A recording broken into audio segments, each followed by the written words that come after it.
You're listening to Legally Blissed Conversations. This podcast reclaims and rewrites the stories female attorneys have been told about how we should practice law, grow our businesses, treat our clients, treat ourselves, and craft our identities as female attorneys.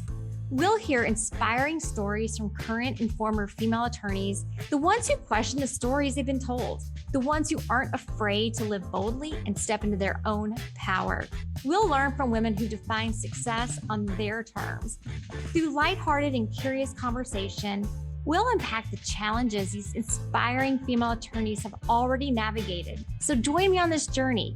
You'll be empowered and ready to rewrite a completely new story about what is possible for you. Hey there, I would like to welcome everyone to Legally Blissed Conversations and a very warm welcome today to Gilion Dumas. Gilion is a litigation attorney at her own firm, Dumas Vaughn. She and her law partner represent survivors of child sex abuse and adult sexual assault. Their office is in Portland, Oregon. Most of their cases are on the West Coast, the Pacific Northwest, but they handle cases across the country.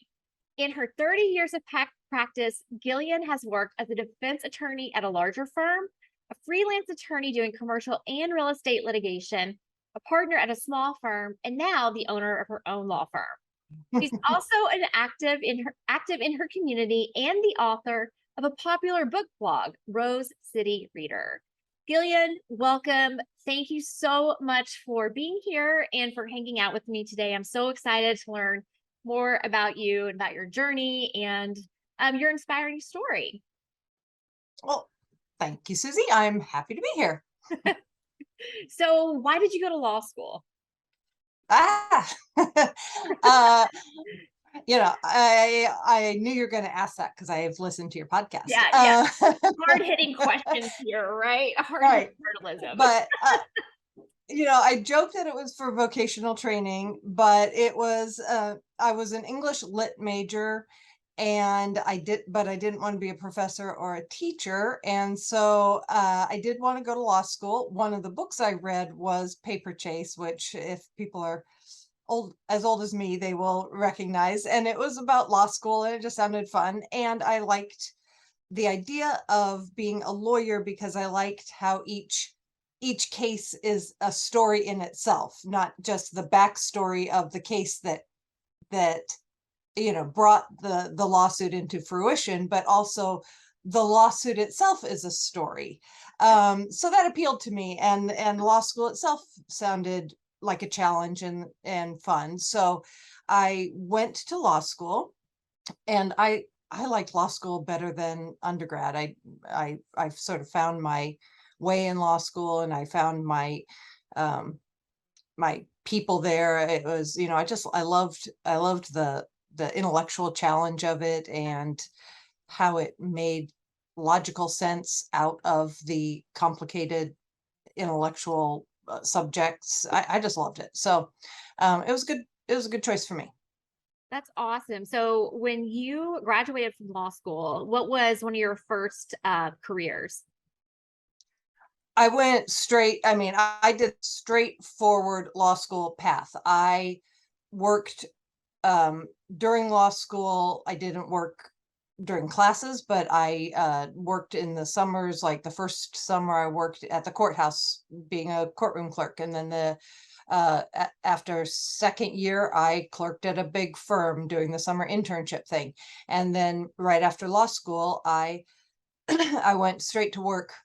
I interviewed at different firms and I went to work for a big mainstream firm. I think it wasn't, it had been a huge firm that went through a blow up and turned into a big firm and a medium-sized firm. And I went to the medium-sized firm and I worked there for about 6 years until I just couldn't handle the big firm environment anymore.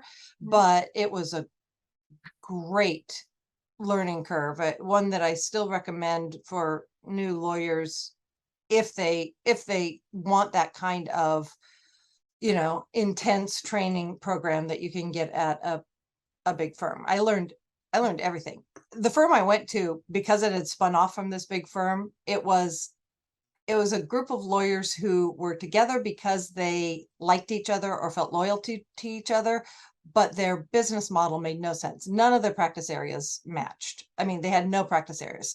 I always joke that they did everything from admiralty to workers' comp.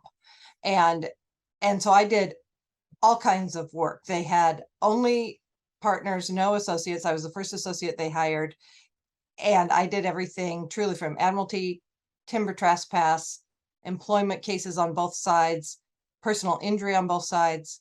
But I learned so much, Yeah. and not just different kinds of law, but how to work with different kinds of clients, business clients, personal injury clients, insurance companies. They all have different needs, and you have to know how to recognize those and talk to them about them, to so that they know that you're in their corner. And that was invaluable for the rest of my career. So I appreciate all of that, and I appreciate getting to see that being a lawyer is really a business, and you have to appreciate that from the get-go. Or you're not going to be able, there are going to be so many doors that are closed to you if you don't, realize you've got to run a business as well as address your client's needs. You got to figure out a way to do both. And so I learned all that, but I also learned that I did not want to practice at any kind of big firm Mm. ever. And so, that's when I left. So what was it specifically, if you can kind of put your, specify it, like, what was it about the big law firm that you didn't like? The waste of time. The time wasted. I wanted to practice law. I did not want to be in, endless series of meetings about, let's go on a firm retreat and spend 3 days trying to come up with a mission statement. That is not, I know there are people who like that kind of, the firm management, the administration, the stuff. A lot of it has to get done. A lot of it is just time wasting. And I hated that, especially as an associate where I was trying to meet billable hour Sure. requirements and do all that stuff. And so all of those endless meetings about blah, blah, blah, blah, blah, it just killed me. Meetings And about meetings. yeah, meetings about meetings. And it was just killing me. Yeah. And also every office has the office intrigue and the office infighting and all of the office drama, and that's just not for me. I am no, I don't get into that. I don't get, Yeah. it doesn't, it's not exciting for me. It's not, yeah. Yeah, so I once I left that, I never went back, or I tried to not go back, and yeah, and that was the right choice for me. That's really interesting because those are the two big things I kind of look back on why I left a firm. And one of the reasons was I hated law firm politics, right? I just was not Mhm. into it at all. And I didn't think that I had really the capacity or the energy to deal with it. And Yeah. regarding regarding the waste of time, I think that this is analogous in that I remember just wanting things to happen, like me wanting to do something that might have been a little bit more out of the box with business development. And Mhm. for I couldn't just go do the thing that I wanted to do, right? I couldn't say, "Hey, Susie, do you want to go do the thing? Will this work? Let's give it a shot." Like I had to go talk to, the partner that I worked for, and then the partner had to go talk to, and then they had to wait for the next meeting, right? So like it was in a way, like what you're saying, there was just such a waste of time there with moving things forward. So I definitely understand where you're coming from, with those reasons for wanting to leave your firm. Oh So yeah. after you left, when you're like, okay, this is for the birds, what Yeah. what'd you do next? That's when I went freelance, which Okay. seemed to me to give me what I was looking for. So I just went freelance, and I did that for about 9 years, both here in Oregon and when we moved down to San Francisco. My husband's also a lawyer, and we moved down to San Francisco for his work for about years. And so I did this freelance thing, which I would. I'd call it contract work, but that has a different connotation. I wasn't sitting in a room reviewing documents, Sure. which I think a lot of people do as contract lawyers, which, you do what you got to do. I was more like, law firms or lawyers would hire me to either fill in for a partner on sabbatical or on maternity leave, or just go take depositions or even second chair a trial, or just to write a summary judgment motion or an appellate brief or whatever. And then our deal was always, whatever you're going to bill me out at, you pay me half of that. Mhm. And so it was a great gig. It Yeah. was fabulous. And I was mostly working with small firms, occasionally some bigger firms, whoever was willing to be really kind of entrepreneurial in that way. Because I just marketed it to anybody who was willing to use that model. And if Mm. they weren't, I said, fine, it's not for you. No biggie. I'll move on. I had plenty of work to do. And it was a great way to do it because I got to work with so many different firms, but never have to be in that office politic environment. Right. I could I never had to engage. I never had to go to any of the meetings. I never had to do anything. I just got to do my work and then move on. And so that really, I mean, that worked. That was fantastic. I got to work half the time and make twice as much money as I did as an associate at a firm. So it was terrific. It was a terrific way to do it. And I know a lot of my girlfriends, after talking to me, did the same thing. I know, 8 or 9 different lady lawyers who followed in my footsteps and did exactly what I did, which is great. A couple of them are still doing it.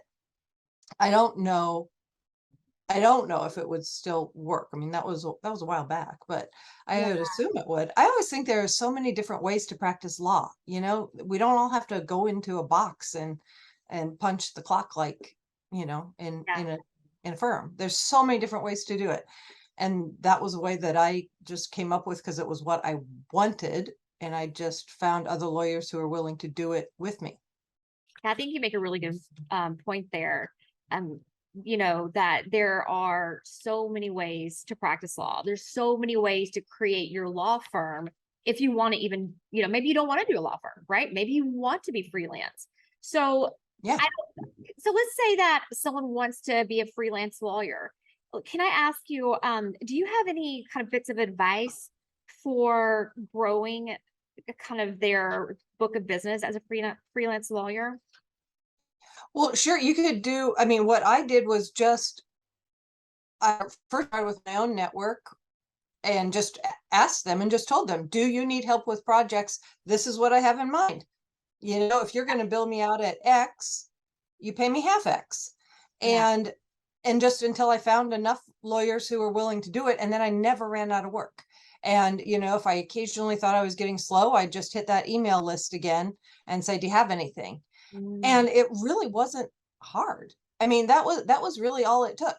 And when I moved to California and I didn't have a network and I didn't know anybody, I just started going through, you know, time Martindale Hubble. I don't know what people use now, but the internet, I suppose, Yeah. and just looking for small law firms that I could say I had some connection with, like, oh, looks like you're from Oregon. I'm from Oregon.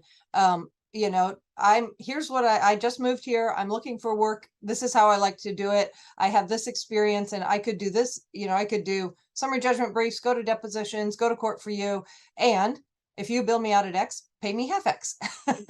And I mean, again, a lot of people said, like, oh, we never do that, or oh, we wouldn't do that. And then, maybe 5 people say that, and one person says, sounds great to me. I need some help. So if you And get 5 no's, keep going because yeah. exactly. And maybe you get 10 no's, but you get one yes. And then that person keeps you busy for the next 6 months. You're set. And you get more work by referrals. And I think you make a really good point here that, your referral network is so important, right? Your network is Absolutely. unbelievably important. So, if you want to do the freelance work, I think it's still possible. And I kind of feel like now there might, rather than calling people up that you see in Martindale Hubble or whatever, there kind of are these platforms that help people find attorneys who are wanting to do freelance work. Doesn't mean you Hmm. have to do that. I mean, by all means, call people up if that's what you want to do. I think Exactly. I think it's really cool that, your one thing that probably helped you in this space was the work that you did before, even though you didn't love the big law firm environment, you probably learned so many different areas of the law that it had to have been beneficial for you when you were out there kind of making those connections. Be like, oh, I can help you with this contract or Yeah, that did help because I could say like, "Oh, I've worked on a real estate trial," or yeah, I second chaired a products liability case. Yeah, so I did have a lot of experience, and so, yeah, there's no doubt that that helped. yeah, yeah. And, and I do think the way you market it and the way you package it is good. You don't tell people, "I wanna be a contract attorney," because then they plug you into that $25 an hour, $30 an hour document review Document box. review. No, you say, "I'm a freelance attorney and this is what I can do," Mhm. and and it's all a matter of packaging and marketing and getting the right person to listen to you. Okay, I'm finding this so inspiring because it is definitely just a different way of using your services, right? Like, I think some attorneys are like, well, if I'm not working at a big firm, medium firm, or boutique firm, I have to go hang out my own shingle. I have to actually be a business owner, right? But there is something here in between that can be really beautiful for some people. Mhm. I'm curious, like now you have your own firm, Dumas and Vaughn. Why did you leave this freelance? Like, Yes, no, well, I they am were curious about it, like the journey there, right? right. Well, it did take quite a dog leg there. So while I was doing the freelance, we moved back to Portland, and literally while we were in the car driving from San Francisco to Portland, I got a call from a lawyer friend of mine who I had done freelance work for on some commercial cases. And in the intervening years, he had gotten involved in doing the Catholic sex abuse cases up here in Portland. And he called me in the car and said that he had heard I was coming back to Portland and he had some Boy Scout sex abuse cases, Boy Scout LDS church, Mormon church cases. Would I work on them with him? And I said, "Well, Kelly, I've never done a sex abuse case." And he said, "That doesn't matter. You're a good lawyer. You can learn the law. I just need your help." And I said, "Great, happy to." And so the next day I went in and we worked out our deal.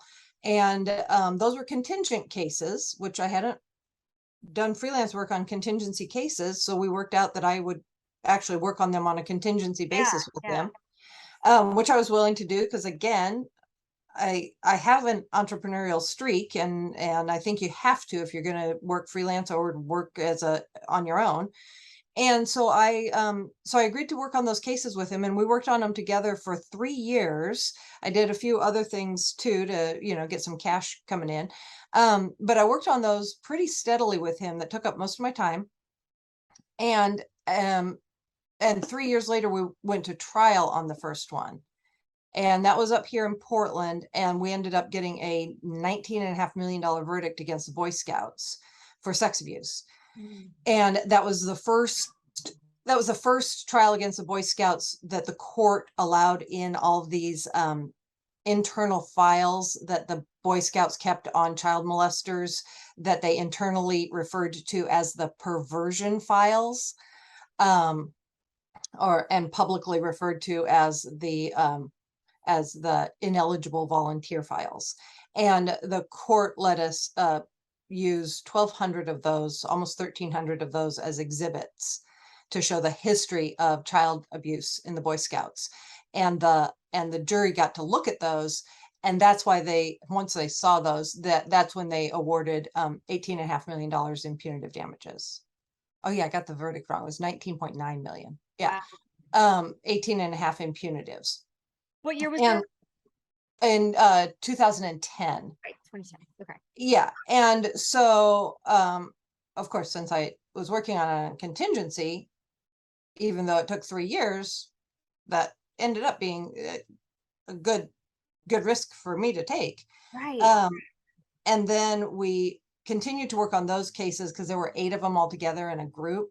We Mhm. continued to work on those through that year, and then the Oregon Supreme Court ruled that those documents that had been used as exhibits, those perversion files, needed to be made public. And LA Times put them up on a website.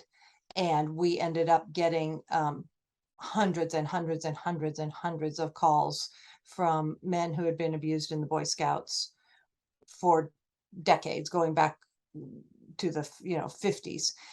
And so that's when I became a partner at that firm, because they said, well, okay, but you did those earlier ones sort of on a freelance, sort of, we worked a deal with you case, but now if you're going to be working on all of these, you actually have to come in and do all the stuff you don't want to Okay. do, like go to the meetings and run the firm and do all the administrative stuff you don't want to do.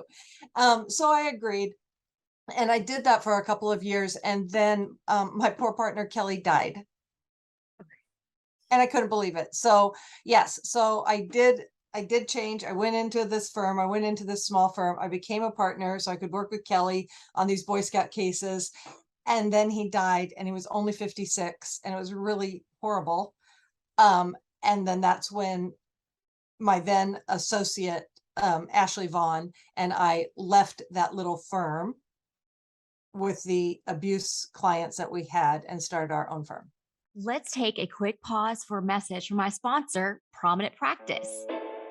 Are you thinking about a career transition from big law or partnership to a solo practice, selling your practice, or maybe you're launching a project unrelated to law? Whatever the reason for your transition, you'll need support along the way. Enter Prominent Practice, an executive consulting and marketing firm specializing in branding, positioning, and reputation management for transitioning attorneys. Founded by a female entrepreneur who spent a decade building smart digital platforms for thought leaders before pivoting to focus on high-end service providers who were preparing for successions, mergers, and acquisition events in their businesses.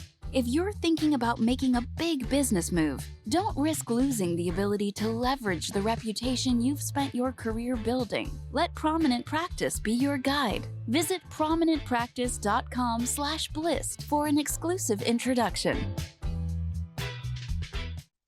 What a story. What a story.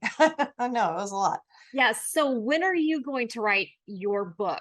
Like I feel like there's a book in the making here. I don't know. I don't know about that. Yeah. Yeah. So we left 8 years ago, 8.5 years ago, started, at that time, it was Yeah. Dumas Law Group. Ashley was Yeah. still an associate. Um, and we've been doing nothing but, um, cases representing adults who were sexually abused as kids, Children. and some adult, victims of adult sexual assault, and, mostly Boy Scouts, but also cases against the LDS Church, the Catholic Church, other churches, schools, private schools, some public schools, everything. Did you ever envision yourself being an attorney in this capacity when you came out of law school? No, but partly because that I got out of law school in 1992, and these, the Catholic Church sex abuse scandal didn't break really until for almost 10 years after that.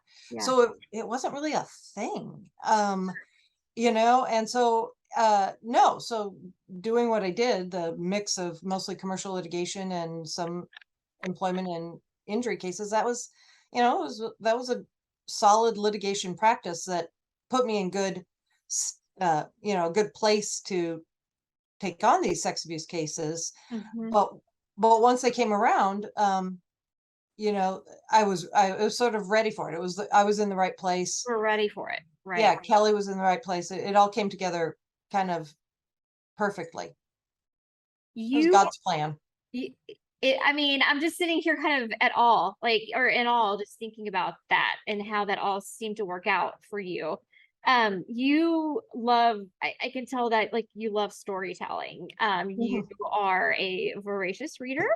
Um, so if anyone, I will have your Instagram link on the show notes here, but I like that you do like post, your I don't know, they're not technically shelfies, although you do have a beautiful shelf back there. Yeah, yeah. If anyone is listening to this on a podcast, go look at your or Gillian's shelf. It is beautiful with all of your books.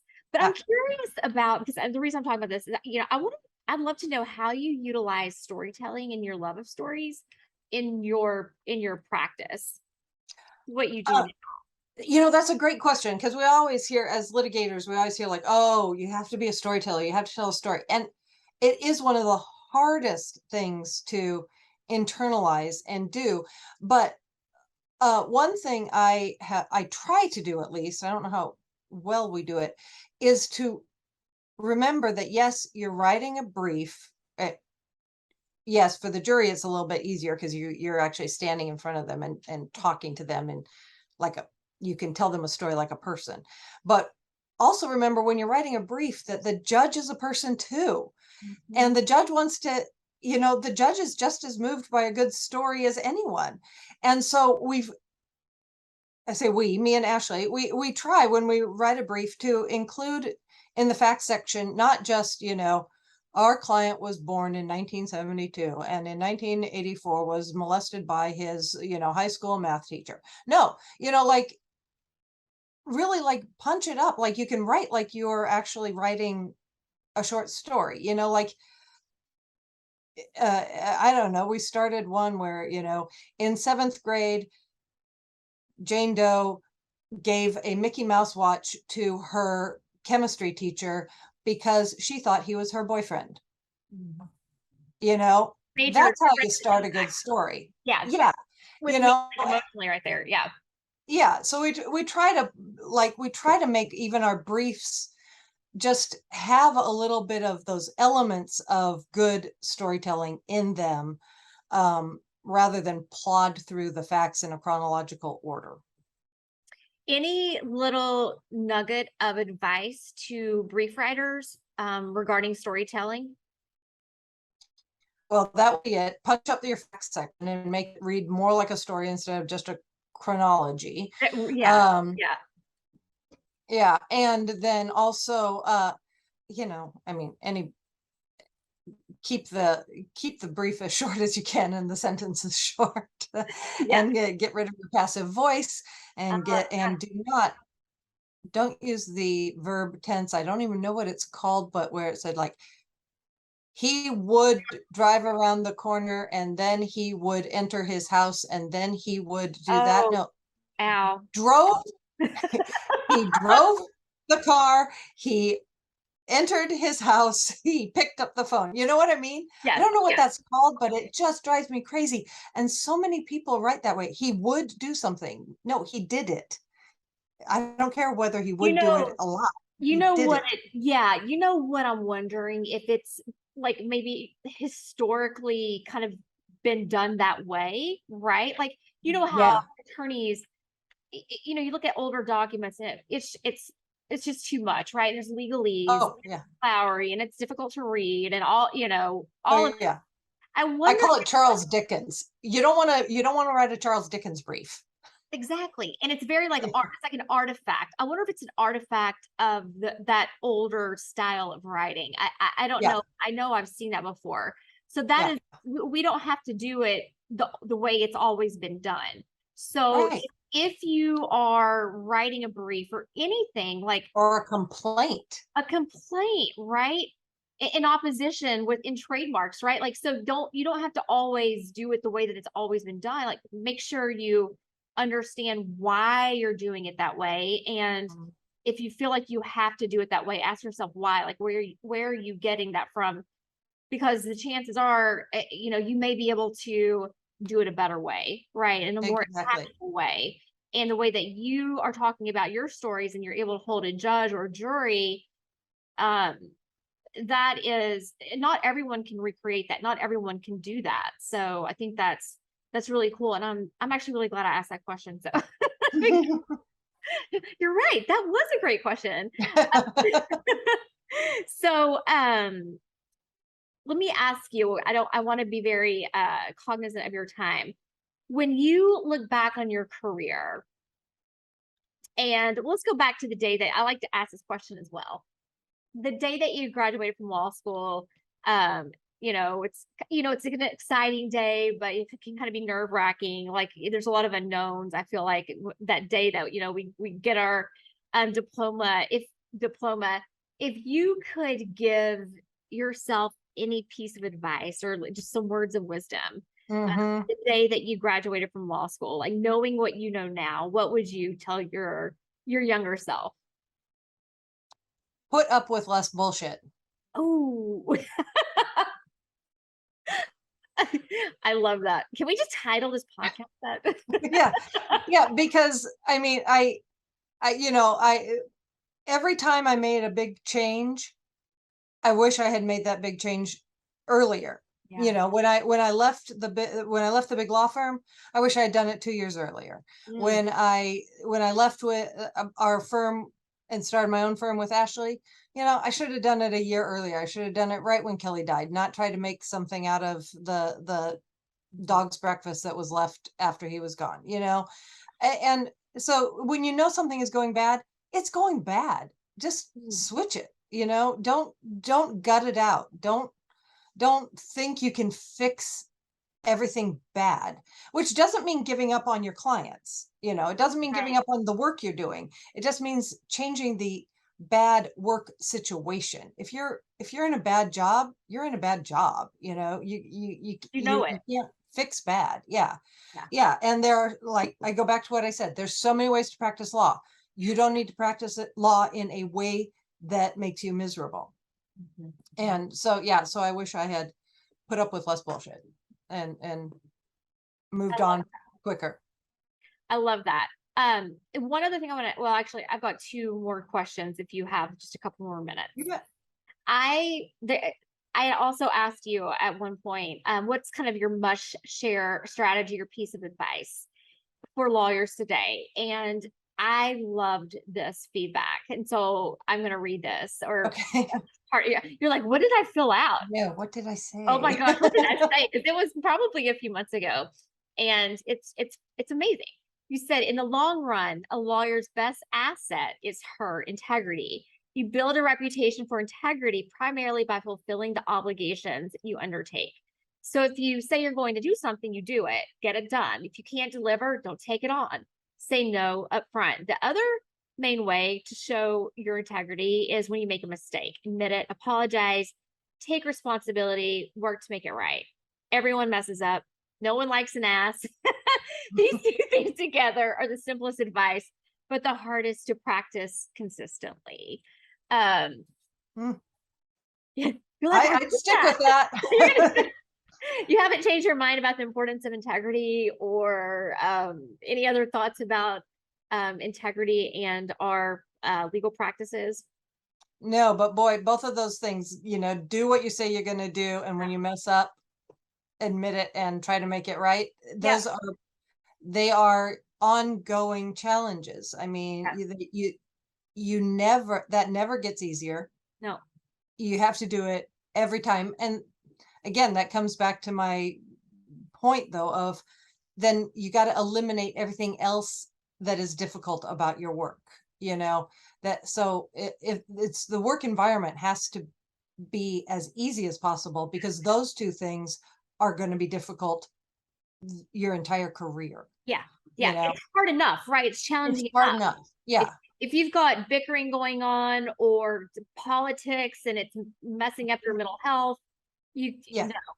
Yeah, you got to be calm. I mean, I dressed up for this podcast because I'm on Zoom here with you, but I'm going to go put on a sweatshirt and I'm going to put on my leggings and I'm going to go to my office where it is the most casual place you can imagine. My law partner brings her dogs in, occasionally her cat. We come to work in our gym clothes. It is, it's kind of messy. We got donuts and snacks and whatever, and we yell and swear, and it is the most casual office you've ever been in. I'm liking this office. You've got animals, you've got some swearing, you've got donuts. I mean, Yeah, why am I not on a plane right now? Headed that exactly. way? I mean, But yeah, but that's what we want so that we can do the yeah, best work we can do, because what is important to us is not a fancy office with a bunch of rules and fancy stuff going on. yeah. We just want to be comfortable and do our work. Okay, so I want to know what is next for you in your career and your practice?